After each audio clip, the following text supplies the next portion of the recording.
This happened not even a month ago. I'm a senior in high school, and I've lived in Nevada my whole life. There's not a whole lot to do here, but one thing my friends and I have always been into is urban exploring. We'd look for abandoned buildings, old service tunnels, dead malls, anything that felt forgotten. We'd climb through broken fences, take pictures, sometimes sneak up to the roofs or down into basements. It wasn't about breaking stuff or doing anything illegal. It was just about the vibe. The only guy in our group who always found the weirdest places was Charles. He was kind of the quiet, mysterious type. He'd show up with locations none of us had heard of. Half the time, I didn't even ask how he found them. One day, he sent us a screenshot from some sketchy Instagram account. Low follower account, blurry photos, all kinds of creepy comments under the posts. The caption on the post in question just said something like, "Dozens of abandoned mine shafts in the Mojave Desert if you know where to look." According to Charles, he had been in contact with the account, and whoever was running it had given him some areas to check out. That's all Charles needed. He was instantly obsessed with the idea. So that Saturday, it was me, Charles, and our other friend James. I had a Wrangler that was perfect for off-road desert driving, so we took that. We didn't have a specific address or anything, just a general area and a pin drop somewhere in the middle of the Mojave. The spot Charles had marked was way off in the desert, like really far from anything. We turned off the main road almost half an hour earlier, and the dirt path we were on barely looked like a road anymore. We drove around for what felt like forever. No signs, no structures, no landmarks, just endless nothing. I kept checking my phone, even though I knew we didn't have service. James was in the back, getting more and more irritated. He started telling Charles this whole thing was a waste of time, and that he had been scammed by some troll account. Charles insisted that we keep looking, so we did. He's always been stubborn with navigation, so I figured I'd indulge him a little while longer. Eventually, just as we were about to call it quits, James pointed out something off to the right. At first, it looked like just more rock and sand, but as we got closer, we saw it. This half-collapsed wooden structure built into the side of a slope. Part of the entrance looked like it had been caved in, but you could still see a dark hole behind the support beams. It wasn't huge, but it was definitely man-made, definitely a mine shaft. Charles didn't say anything at first. He just pulled out his phone, opened the offline map he'd downloaded when we still had service, and dropped a pin on it. Then he turned to James and said, "Told you," to which James said he just got lucky. But even I had to admit, it was kind of crazy. We'd been driving in circles out in the middle of nowhere, and somehow, we'd actually found one. I parked a few yards from the entrance, just off to the side on a flat patch of dirt. We all climbed out and geared up. Charles had even brought masks for us to wear. The three of us walked up the mine, and it looked even sketchier up close. Charles picked up a rock and tossed it in. We waited. A few seconds later, we heard it clang 3 times, then nothing. It was really deep. Charles looked back at us and said if we tripped on the way down, we were probably dead. We started the descent. Luckily, the shaft wasn't a straight drop. It sloped down at a steep angle, but not enough that we had to climb hand over hand. The ground was loose and uneven, and there were old wooden beams lining parts of the wall. Surprisingly, they seemed pretty sturdy. The deeper we went, the colder it got, and quieter. It was really eerie down there. We couldn't even see any light coming through from the entrance anymore. Eventually, we made it to what felt like the bottom. The shaft leveled out and opened into a wider tunnel that branched off in a few directions. It looked exactly how you'd imagine. Old support beams every few yards, rusted rails half buried in dirt, and a thick layer of dust on everything. There were scraps of wood and metal scattered around, maybe parts of old carts or tools. It smelled kind of stale in there, if that made any sense. Honestly, I didn't realize how much of a blessing the masks were until that point. We picked a tunnel and just started walking. None of us really said much. We weren't looking for anything specific, just exploring. There honestly wasn't much cool stuff down there. The place looked like it had been mostly cleaned out of anything worth taking. But then we heard something. It was faint, somewhere further down the tunnel.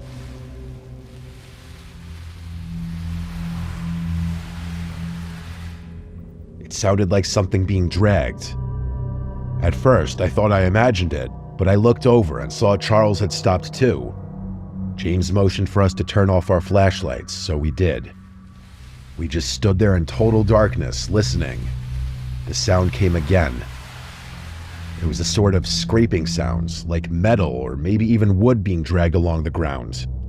It was hard to tell with the echo, but it seemed like whatever it was getting closer. We stood there in the dark for maybe 30 seconds, maybe a full minute. It was hard to tell. The scraping sound kept coming, slowly getting louder. It didn't sound too close to us, but that didn't make it any less terrifying. Then, James accidentally flicked his flashlight on and then off again. I wanted to kill him. The scraping stopped and everything went silent. Then, out of nowhere, there was this loud metallic clang from somewhere deep in the tunnel. Like whatever was being dragged had just been dropped. And right after that came the most awful, demonic scream I'd ever heard.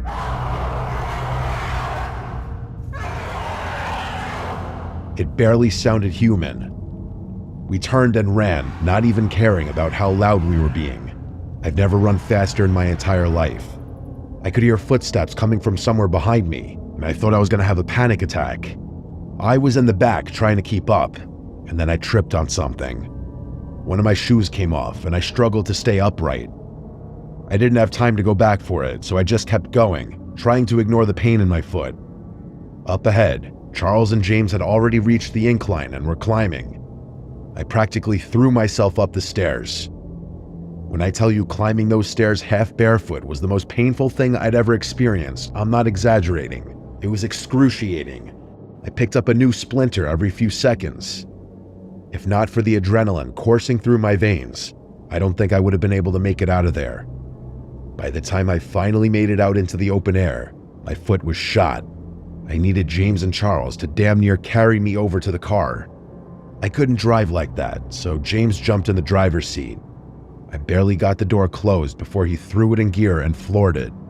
I don't think we were followed up the shaft, but we weren't sticking around to find out. We drove in silence all the way to the nearest hospital. I thought the pain was going to make me pass out. I ended up having to get a tetanus shot, and even after all my wounds were cleaned and all the splinters were removed, I couldn't walk normally for days. A few days later, once I could walk without limping too bad, James told us he'd dropped his wallet somewhere near the shaft, probably when he was helping me get to the car. He hadn't said anything at the time, but now he figured it was worth going back. Just to the entrance, nowhere were we going back inside. So the three of us drove back out there using the pin that Charles had saved. Obviously, James's wallet was nowhere in sight, but we did find something. My shoe. It was sitting a few feet from the mine's entrance. I cautiously walked over to it and picked it up. It was torn up, like someone, or dare I say something, had bitten into it. There were literally teeth marks in my shoe, and entire chunks of it were missing. We didn't stick around much longer after that. None of us can come up with any rational explanation. You might be quick to just say it was some homeless person living down there, but if that were the case, how the hell had they managed to stay alive for so long? There was no food down there. What in the world would they eat? Charles said that Instagram account never responded to him when he DM'd him about what happened. It's going to be a long time before I do any urban exploring in the desert again.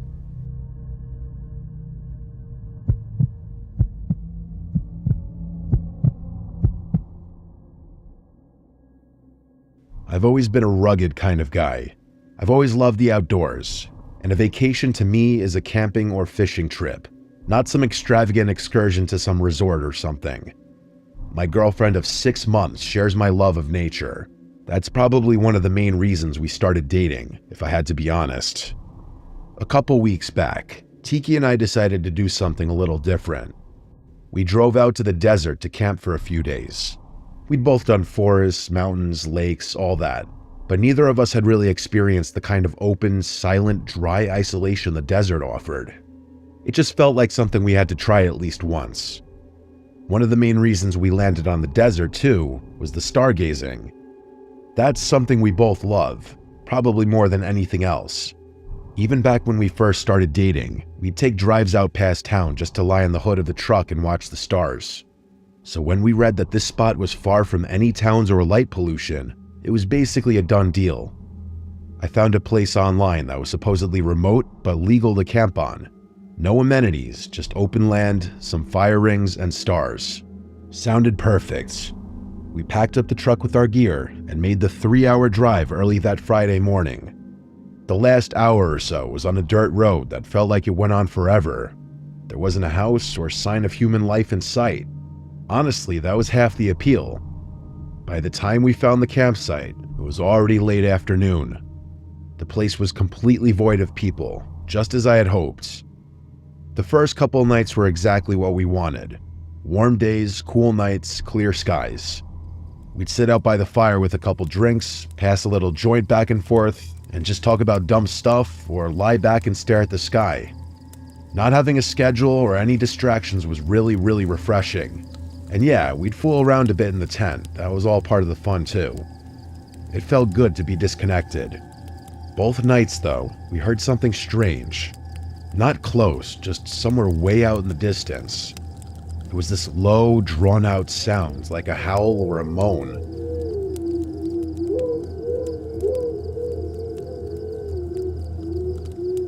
It didn't really sound like a person, more like an animal. The first night, we both sort of paused when we heard it. Tiki looked at me like, "Did you hear that too?" And I nodded. But we ended up laughing it off.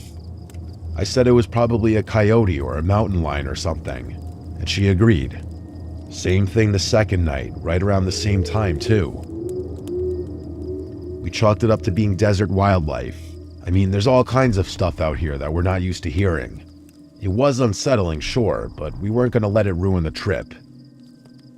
The third night, I woke up to the sound of footsteps outside the tent. It was soft at first, just a couple faint crunches, like someone walking slowly over dry dirt. I held my breath and listened. It wasn't an animal. It was too steady and slow. I didn't move. I wanted to grab the flashlight, wake Tiki up, and say something, but I couldn't.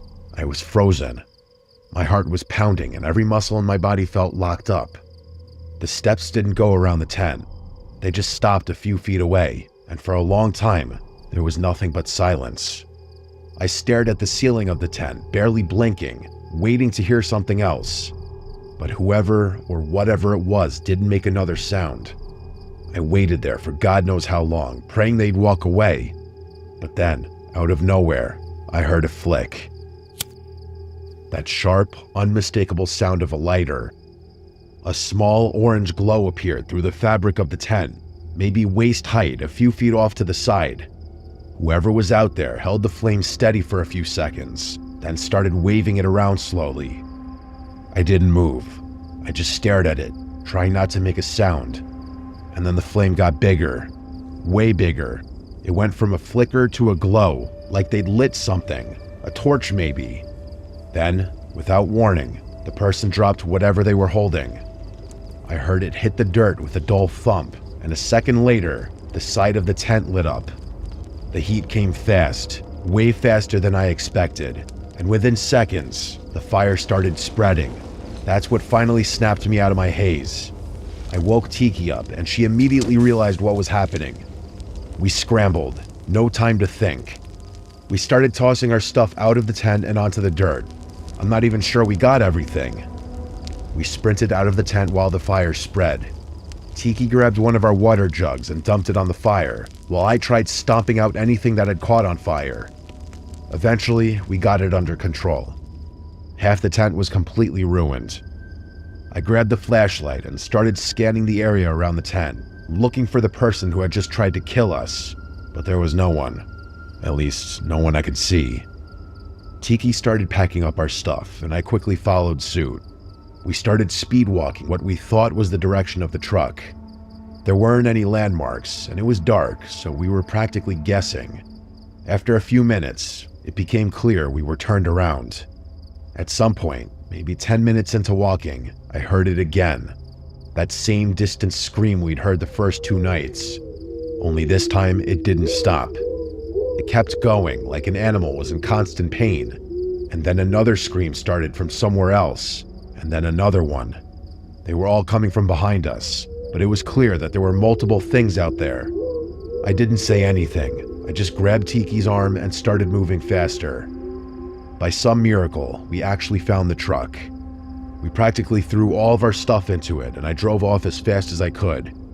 I couldn't go too fast though, the road was rough, and without any light besides my high beams, it felt like every dip and bend could flip us. After what felt like forever, we finally hit a main road. I didn't stop speeding until I saw other cars again. Tiki was holding it together, but I could tell she wanted to cry, and I was doing a really bad job of consoling her. We did call the police to report everything that happened. All I can think about all of this is how if I weren't such a light sleeper, my girlfriend and I could have been murdered that night in the middle of the desert.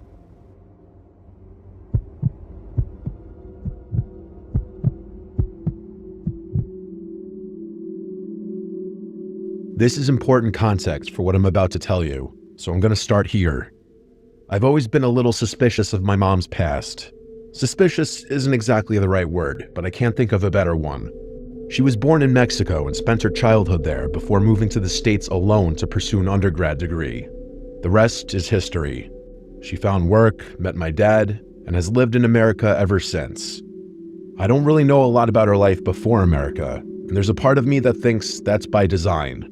She avoids talking about her past entirely and dismisses any questions about it with a joke or by changing the subject. Growing up, my dad always told me that it was because she had some childhood trauma that was better left undiscussed, and I believed that for the longest time. I mean, why wouldn't I? But as I grew older, I started getting more and more curious, and would often marvel at how skilled my mom was at dodging those kinds of questions at family gatherings and whatnot. Here's what I do know. She lived in a border town somewhere in northern Mexico along the Texas border. It doesn't have the best reputation being a border town and all. The closest I've ever gotten to knowing anything about her parents is a joke that she told a few times when I was younger. She would laugh that her dad's side of the family were the politicians and her mom's side were the crooks, but she was never able to tell which was which. I never read into it as anything beyond a cynical political joke, but as I grew older, I started wondering whether there was more truth to that statement than I had originally thought. Her dad worked for the government in some capacity, and she never spoke about her mother, not once. The only other piece of information I have is a name. I'm not going to write it out, so I'm just going to call him R. One night when I was around 10 or 11, I woke up in the middle of the night to use the bathroom. As I was walking past our living room, I heard my mom speaking in a quiet voice. I didn't understand Spanish, but she repeated R's name multiple times, the way someone talking about someone would, as opposed to someone speaking directly to someone. All the lights in there were off, so I couldn't actually see her, but I could hear her. Even though I knew it was just Mom, my young self was still a little scared of the dark, so I instinctively flipped the light switch on. She didn't scream or even react to the light. It was like she was anticipating that I'd be there. Instead, she immediately hung up the phone and glared at me with a look I had never seen from her. She told me to go back to bed, and I did. And that's it. That's basically all I know about my mother's past. A joke, her dad's very vague occupation, and the name R. What I'm about to tell you happened almost a year ago to date, and it's been on my mind a lot recently. I'm from Arizona, lived there my whole life. I was a year removed from graduating college, and I was driving through the desert on my way to meet up with one of my old college friends. It was a really long drive, I'm talking road trip hours, and I was tired of listening to music. I'm not a podcast guy, so I was low-key cycling through my contacts, calling up all my friends and whatever girls I happened to be talking to. Eventually, I decided to call my mom. We're both really into soccer, so we were talking about the upcoming Champions League fixtures and how exciting the matchups were. She's got some serious knowledge on the sport, so the two of us can talk soccer forever. Out of nowhere, I saw two pickup trucks blocking the road up ahead. It didn't look like a car accident, so I wasn't sure what I was looking at. I was worried that someone might need help or something, so I slowed down as I approached. My mom was still on the phone, but I hadn't let her know what was happening. I stopped my car and sat there, wondering if it would be a good idea to get out. Before I could do anything, 3 men sprang out from the 2 cars, all holding guns. I froze up and realized there was another car quickly approaching mine from behind. I was unarmed, so compliance was really my only choice at that point. One of the men tapped his gun on my door, motioning for me to get out. The other 2 stood a little further back. I put my hands up and slowly got out of my car. By that point, the car behind me had fully caught up and was parked a little ways away. The man barked a few commands in Spanish, but I didn't understand what they were saying. I consider my inability to speak Spanish one of my biggest failures in life, especially as a Mexican American. And in that moment, not being able to at least communicate with my assailants, I wanted to die. It didn't take a translator to know what they wanted me to do, though. Before I knew it, my phone, keys, wallet, and other personal belongings were in their possession, and it looked like I was going to be stranded in a barren desert with no viable escape. One of the men got into my truck, and that's when things took a turn. I realized I hadn't hung up the phone with my mom, and since my truck was still running, she was still on the line. I watched through my driver's side window as the man reached his finger toward the screen as if to hang up, only to pull it back, like he had changed his mind. I kept watching, and it seemed like he was listening. I instantly connected the dots. My mom must have been speaking to him. Eventually, I saw his lips start moving and realized they were having a full-on conversation in there. I obviously couldn't hear anything because the windows and doors were closed, but I knew they were speaking Spanish. I swear on my life, I'm 90% sure he repeated R's name a few times, like my mom had said it and he was making sure he heard it correctly. At some point, the other guys must have realized what was going on because they stopped guarding me and approached the car. The guy inside rolled the window down and stared at me as he spoke to the other 2 men. After he finished talking, all 3 of them turned and stared at me as if sizing me up. The conversation didn't last long after that. They hung up the phone and walked back over to me. They handed me all my stuff back, including my car keys. The only thing they took was the cash in my wallet. One of the men looked at me, smiled, and in a thick accent said, "Tax," as he did it. I had never been more happy to lose all my cash in my life. As I drove away, all 3 cars, including the one that had been behind me, started speeding off into the desert, away from the road. My plan was to try memorizing their license plates, but none of the cars had any. I was still in shock. After a few minutes of driving, I called my mother back and demanded an explanation. She told me that she had simply threatened to call the police on them, as she was tracking my location and knew exactly where I was. I told her that was obviously BS, and insisted she tell me what they had really been talking about. She was adamant about her story, though, and told me most of the Spanish was just her pleading her case. Even though I didn't believe her story, there was nothing I could do but accept it. I asked her to call the police for me, and she said she would. Eventually, we ended the call, and I drove the rest of the way in complete silence. In all honesty, I blocked that experience out of my mind for as long as I could, but over time, I just couldn't anymore. I'm becoming more and more sure that my mom had some kind of tie to a Mexican gang or a cartel growing up. And even scarier, maybe that tie didn't end when she left Mexico. She knows I'm not stupid, so I don't know how much longer she expects to keep this charade up. I feel like I should just straight up ask her, but I'm really worried about what kind of tension that might create. Or worse, what kind of world I might be getting myself into should she tell me the truth.